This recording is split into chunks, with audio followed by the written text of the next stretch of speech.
for the country. If you just maybe dial back to Nigeria and the case of Tinubu when there was a fuel shortage, how the country almost now went out of or into anarchy because of fuel shortage.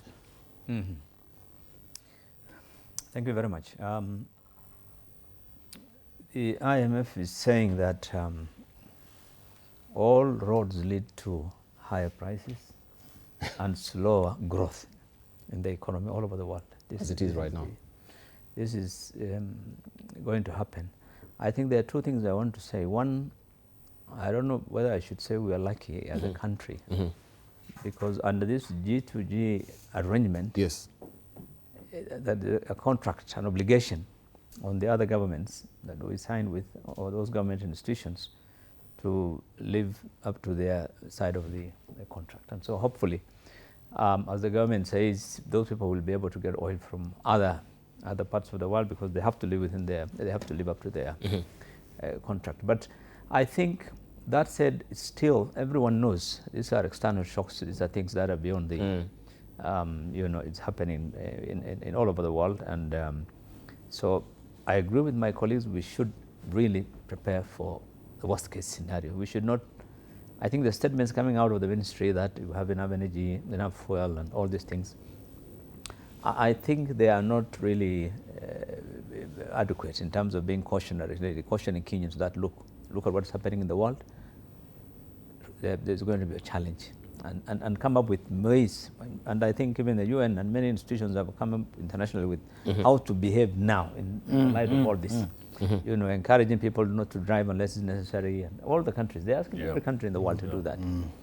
I think we need to. We should not create a perception that we are okay.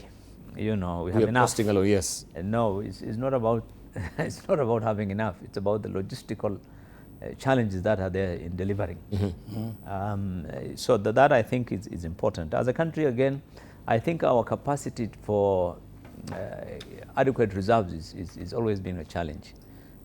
You know, you've seen now what happened in the rest of the world. You know, every country, all the countries in Europe and others coming up with about 400 million barrels that they said they want to release into them. So that means their reserves are very huge. A country releasing 14 million, you know, barrels of oil, and another country says we are releasing 10 million. So we don't have those kind of reserves. I think many of the developed countries, that's what they do. They keep reserves enough for 6 months, 1 year. Here we're talking of days. And now, while we wait for the next shipment of G to G, which probably next week or whatever, you can see the situation already. People are getting worried that we'll run out of stock. So I think the challenges are going to be enormous. I mean, look at it this way. Assume even there is oil. Yes. But at the prices that we are all expecting, the impact on the economy is going to be severe. It's going to be serious, very serious, because everything is driven by energy. Energy, yes. Everything. Transportation. Not only transportation, construction, everything, production in the factories, manufacturing, agriculture, everything is going to be affected. And that would mean everything that this government has been trying to do about reducing the cost of living will be reversed again. And so we'll get back into a situation where, you know, the cost of living gets worse and things become more expensive. And in fact, even shortages might appear because some institutions may not, if there's shortage in fuel, some factories may not run. Some institutions, some businesses may not operate. And so we get into situations where there'll be shortages.